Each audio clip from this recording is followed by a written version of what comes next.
Hi friends, മീ4യു ടെക്കിൻ്റെ മറ്റൊരു വീഡിയോയിലേക്ക് ഏവർക്കും സ്വാഗതം. ഇന്നിവിടെ വിശദീകരിക്കുന്നത് KCBയുടെ പോർട്ടൽ വഴി എങ്ങനെ പുതിയ കണക്ഷൻ നമുക്ക് അപ്ലൈ ചെയ്യാം എന്നതിനെക്കുറിച്ചാണ്. അതിനുവേണ്ടി നമ്മൾ ആദ്യം ചെയ്യേണ്ടത് KCB വെബ് പോർട്ടൽ എന്ന് നമ്മുടെ ബ്രൗസറിൽ ടൈപ്പ് ചെയ്യുക.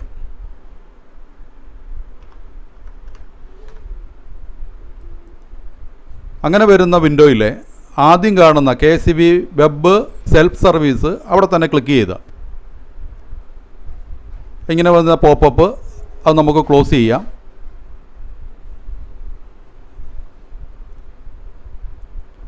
അവിടെ ഈ ഓൺലൈൻ സർവീസ് എന്ന് കാണുന്ന ഭാഗത്താണ് നമ്മൾ ക്ലിക്ക് ചെയ്യേണ്ടത്. അതിനു മുൻപേ നിങ്ങളോട് ഒന്ന് രണ്ട് കാര്യങ്ങളൊന്ന് വ്യക്തമായിട്ടുള്ള കാര്യങ്ങൾ അറിയിക്കാനുണ്ട്. കാരണം നമ്മൾ ഈ സർവീസ് ചെയ്യുന്ന സമയത്ത് നമ്മുടെ ഡോക്യുമെൻറ്റ് സ്കാൻ ചെയ്ത് അപ്ലോഡ് ചെയ്ത സമയങ്ങളിൽ ചിലപ്പോൾ ഇത് സർവീസ് ഇടയ്ക്ക് വെച്ച് ഹാങ് ആകുകയോ സർവീസ് അവിടെ വെച്ച് നിന്നു പോവുകയോ ചെയ്യാം.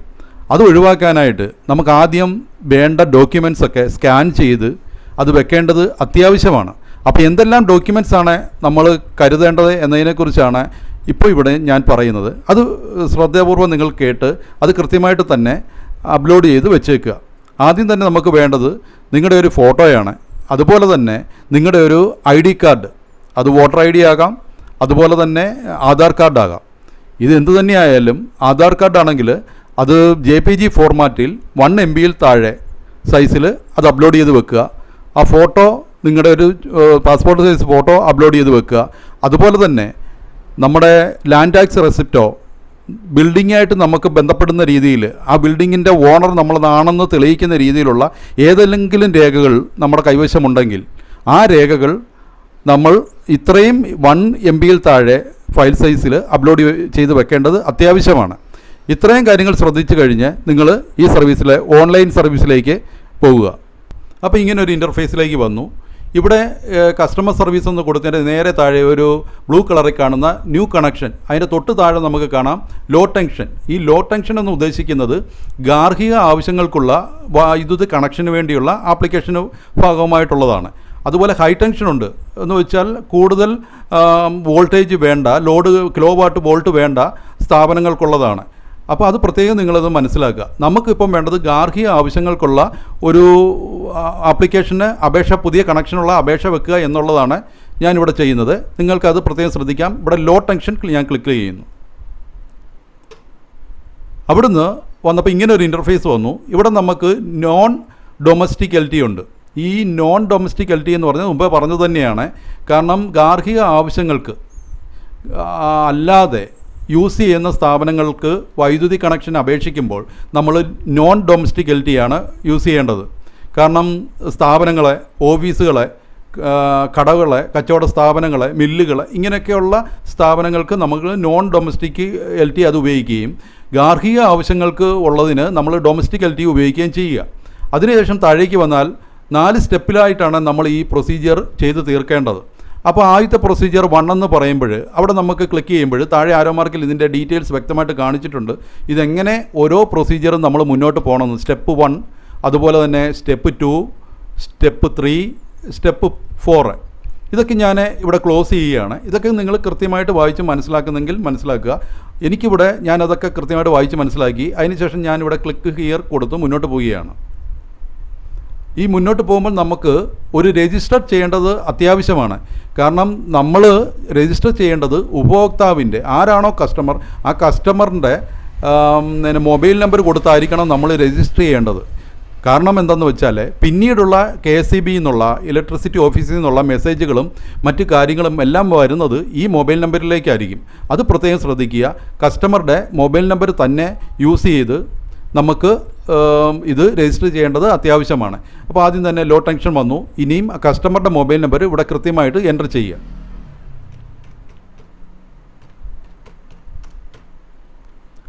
അതിനുശേഷം ഒരു ഇമെയിൽ ID നമ്മൾ കറക്റ്റായിട്ട് കൊടുക്കേണ്ടതുണ്ട്. ഇമെയിൽ ID അവിടെ കമ്പൾസറിയാണ്. ഇമെയിൽ ID കൃത്യമായിട്ട് അവിടെ എൻ്റർ ചെയ്യുക. അതിനുശേഷം ക്രിയേറ്റ് അക്കൗണ്ട് അവിടെ ക്ലിക്ക് ചെയ്യുക. അപ്പോൾ ആ നമ്പറിലേക്ക് ഒരു OTP വരും. ആ OTP കൃത്യമായിട്ട് തന്നെ ആ കസ്റ്റമറിൻ്റെ നമ്പറിലേക്ക് വന്ന OTP ഇവിടെ കൃത്യമായിട്ട് എൻ്റർ ചെയ്ത് കൊടുക്കുക.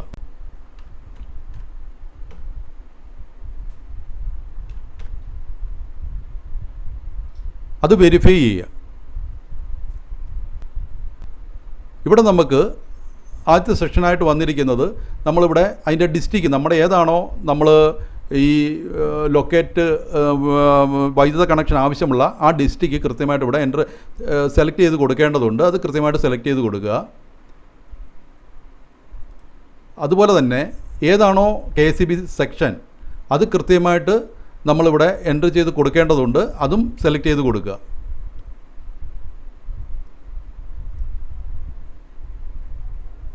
ഇത്രയും കൊടുത്തതിന് ശേഷം നമുക്ക് KCBയുടെ ഭാഗത്തുനിന്ന്, കാരണം ഒരു കോൺട്രാക്ടർ നമ്മുടെ അദ്ദേഹത്തിൻ്റെ ലൈസൻസൊക്കെ നമുക്ക് ആവശ്യമുണ്ട്.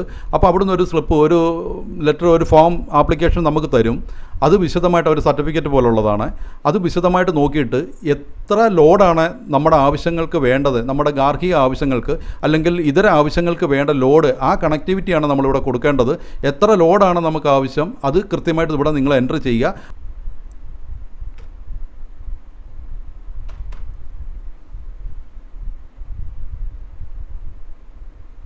അതിൻ്റെ തൊട്ട് താഴെ ആപ്ലിക്കൻ്റ് കാറ്റഗറി ഉണ്ട്. ആ കാറ്റഗറി അത് ക്ലിക്ക് ചെയ്യുക. ഞാനിവിടെ ഡൊമസ്റ്റിക് ആവശ്യങ്ങൾക്കാണ്, ഗാർഹിക ആവശ്യങ്ങൾക്കായതുകൊണ്ട് ഡൊമസ്റ്റിക് ഞാൻ ക്ലിക്ക് ചെയ്യുന്നു. ഇവിടെ തന്നെ നിങ്ങൾക്ക് കാണാം ഒരുപാട് അഗ്രികൾച്ചറുണ്ട്, കേബിൾ TV നെറ്റ്വർക്ക് ഉണ്ട്, കൊമേഴ്സ്യൽ ഉണ്ട്, കൺസ്ട്രക്ഷൻ ഉണ്ട്, ഇൻഡസ്ട്രിയൽ ഉണ്ട്, നോൺ കൊമേഴ്സ്യൽ ഉണ്ട്, ടെമ്പററി കണക്ഷൻ ഉണ്ട്. ഇവിടെ ഞാൻ ഡൊമസ്റ്റിക് തിരഞ്ഞെടുക്കുന്നു. അതിനുശേഷം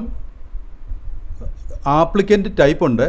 അത് കമ്പൾസറി അല്ല എങ്കിൽ പോലും നമ്മളത് നോക്കുക, അത് ജനറൽ ആയിരിക്കും. അതിൻ്റെ അകത്ത് SC ST BPL SC ഇങ്ങനെയുണ്ട്. ഇവിടെ അത് കൃത്യമായിട്ട് നിങ്ങൾക്ക് അത് എൻ്റർ ചെയ്ത് കൊടുക്കേണ്ടതുണ്ട്. അതുകൊണ്ട് ബോർഡ് എംപ്ലോയി ആണെങ്കിൽ അങ്ങനെ അത് കൃത്യമായിട്ട് എൻ്റർ ചെയ്ത് കൊടുക്കുക. ഞാനിവിടെ ജനറലാണ് കൊടുക്കുന്നത്. പിന്നെ സപ്ലൈ ടൈപ്പ് ഉണ്ട്. അത് പിന്നെ സിംഗിൾ ഫേസ്, ത്രീ ഫേസ്.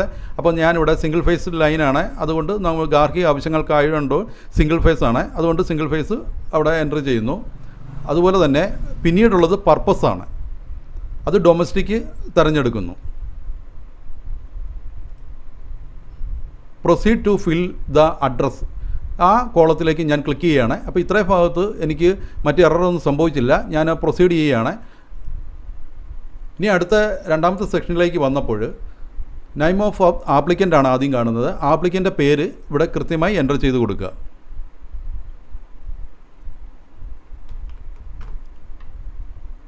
അതിനുശേഷം ആപ്ലിക്കൻറ്റിൻ്റെ ഫാദർ അല്ലെങ്കിൽ മദറിൻ്റെ നെയിം ഇവിടെ കൃത്യമായിട്ട് എൻ്റർ ചെയ്യേണ്ടതുണ്ട്.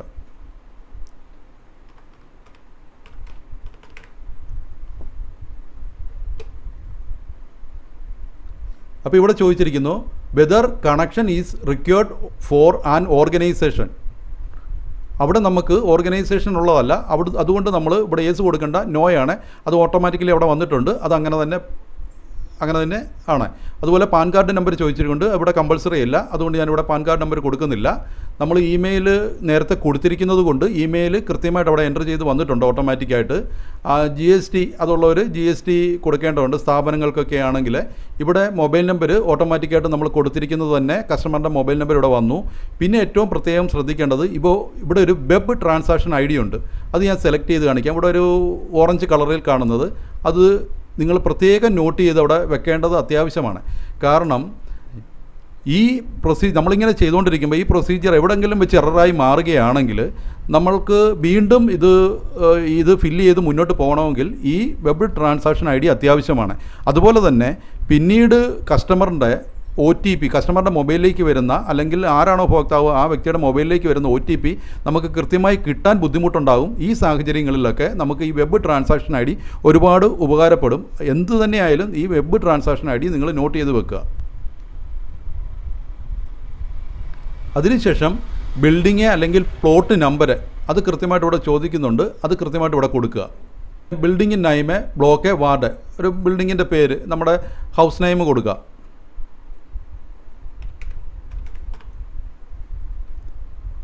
അതുപോലെ ലൈൻ, സ്ട്രീറ്റ് ചോദിച്ചിട്ടിരിക്കുന്നുണ്ട്. അതുകൊണ്ട് നമ്മുടെ ഏരിയ ഏതാണോ അതാണ് ഉദ്ദേശിക്കുന്നത്. അത് കൃത്യമായിട്ട് ഇവിടെ കൊടുക്കുക.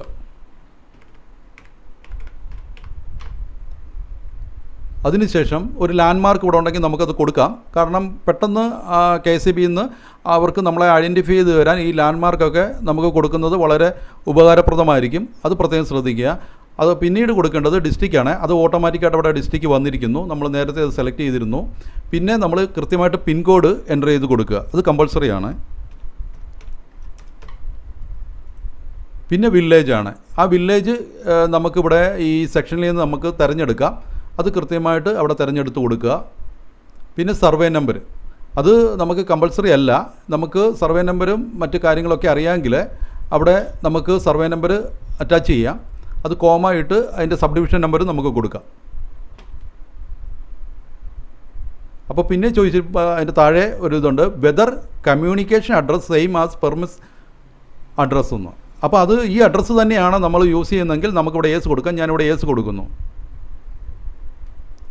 അതിനുശേഷം ഇത്രയും പ്രൊസീജിയർ സേവ് ചെയ്ത് ഞാൻ മുന്നോട്ട് പോവുകയാണ്. ഈ ബ്ലൂ കളർ കാണുന്നത് നമുക്ക് ക്ലിക്ക് ചെയ്ത് മുന്നോട്ട് പോകാം.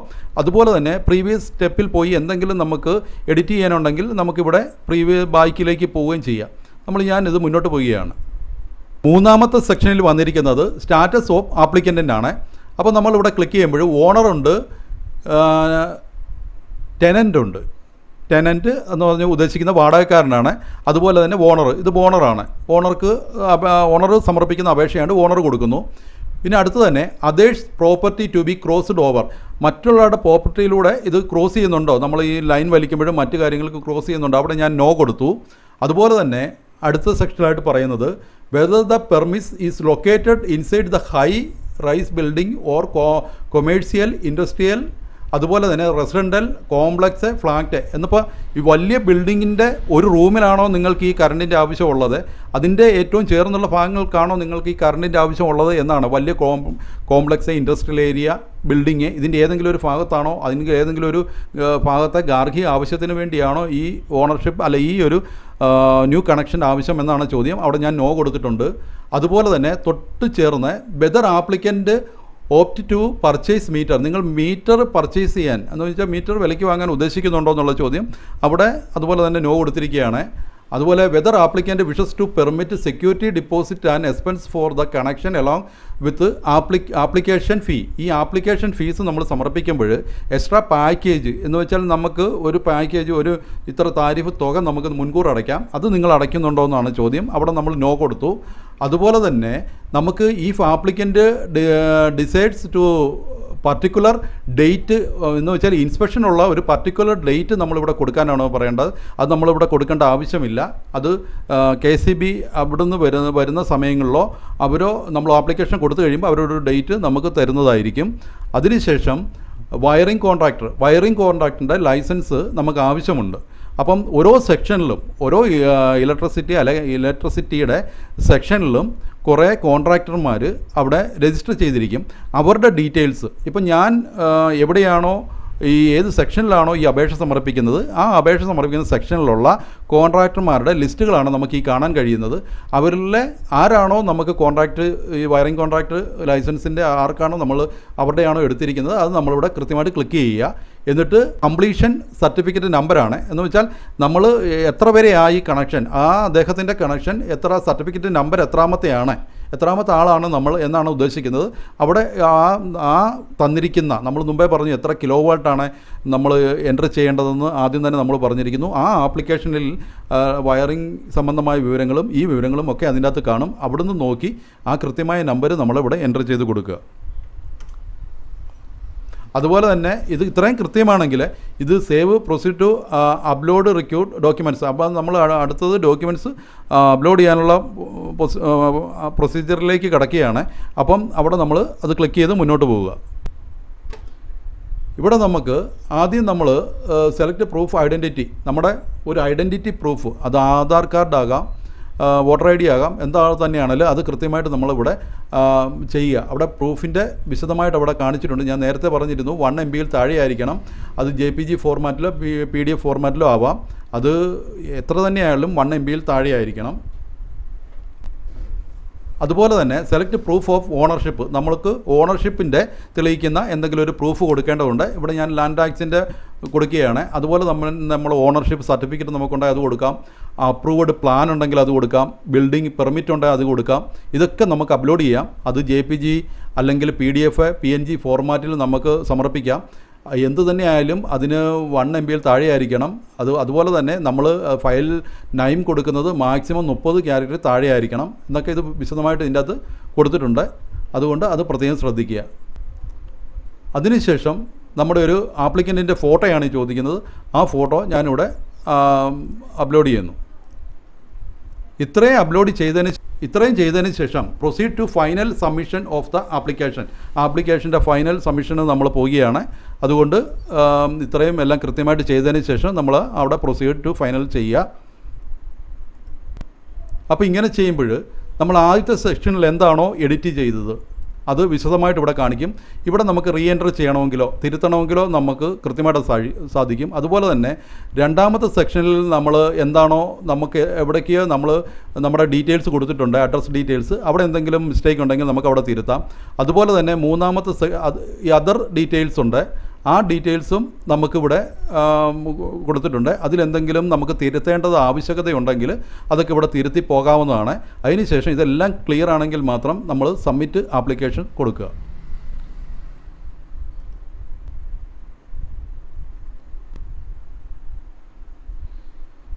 ഇവിടെ സബ്മിറ്റ് ആപ്ലിക്കേഷൻ കൊടുക്കുമ്പോൾ നമുക്കിവിടെ 50 രൂപയാണ് ഇതിൻ്റെ ഫീസ് വന്നിരിക്കുന്നത്. അതുപോലെ തന്നെ നമുക്ക് നമ്മുടെ വെബ് ട്രാൻസാക്ഷൻ ID ഇവിടെ കൃത്യമായിട്ട് കാണിച്ചിട്ടുണ്ട്. അതെല്ലാം നോട്ട് ചെയ്ത് വെക്കുക. അപ്പോൾ ഇനി അടുത്ത സെക്ഷനിലേക്ക് പോകുന്നത് നമ്മുടെ ഏറ്റവും ലാസ്റ്റ് സെക്ഷനാണ് പേയ്മെൻറ്റ്. ഇവിടെ ഈ കണ്ടിന്യൂ ടു പേയ്മെൻറ്റ് സെക്ഷൻ നിങ്ങൾ ക്ലിക്ക് ചെയ്യുക. അതിനുശേഷം അവിടെ ഒരുപാട് ഓപ്ഷൻ ഉണ്ട്. നിങ്ങൾക്ക് UPI വഴിയോ നെറ്റ് ബാങ്കിങ് വഴിയോ അതുപോലെ തന്നെ നമ്മുടെ കാർഡ് വഴിയോ ഒക്കെ നമുക്ക് പണമടയ്ക്കാം. അങ്ങനെ പണം അടച്ചതിന് ശേഷം നിങ്ങൾക്ക് ഒരു ആപ്ലിക്കേഷൻ നമ്പർ കിട്ടും. അതുപോലെ തന്നെ നിങ്ങളുടെ റെസിപ്റ്റും നിങ്ങൾ സമർപ്പിച്ച ആപ്ലിക്കേഷൻ്റെ കോപ്പിയും നിങ്ങൾക്ക് പ്രിൻ്റ് ഔട്ട് എടുത്ത് അത് സൂക്ഷിക്കാം. ഈ എടുത്തിരിക്കുന്ന പ്രിൻ്റ് ഔട്ട് നിങ്ങൾ KCB ആരെങ്കിലും വരികയാണെങ്കിൽ അവരുടെ കൊടുത്തു വിടുകയോ അല്ലെങ്കിൽ KCB സെക്ഷനിൽ കൊണ്ട് നേരിട്ട് ഏൽപ്പിക്കുകയോ ചെയ്യേണ്ടതുണ്ട്. അതിനുശേഷം നമുക്ക് പുതിയ കണക്ഷനെ കുറിച്ചുള്ള ഡീറ്റെയിൽസും അവർ ഇൻസ്പെക്ഷൻ്റെ കാര്യങ്ങളും നിങ്ങളെ അറിയിക്കുന്നതായിരിക്കും. ഇങ്ങനെയാണ് ഒരു പുതിയ കണക്ഷന് വേണ്ടി നമ്മൾ അപേക്ഷ ഓൺലൈനായിട്ട് സമർപ്പിക്കുന്നത്. ഇതുപോലെ തന്നെ നിങ്ങൾക്ക് നിങ്ങളുടെ മൊബൈലിലും ചെയ്യാം. ഈ ഒരു പ്രൊസീജിയറിലൂടെ നിങ്ങളുടെ മൊബൈലിലും ചെയ്യുക. അത് പ്രത്യേകം നിങ്ങൾ ശ്രദ്ധിക്കുക. അപ്പം വീഡിയോ ഇഷ്ടപ്പെട്ടാൽ ലൈക്ക് ചെയ്യുക, ഷെയർ ചെയ്യുക, സബ്സ്ക്രൈബ് ചെയ്യുക. Thank you very much.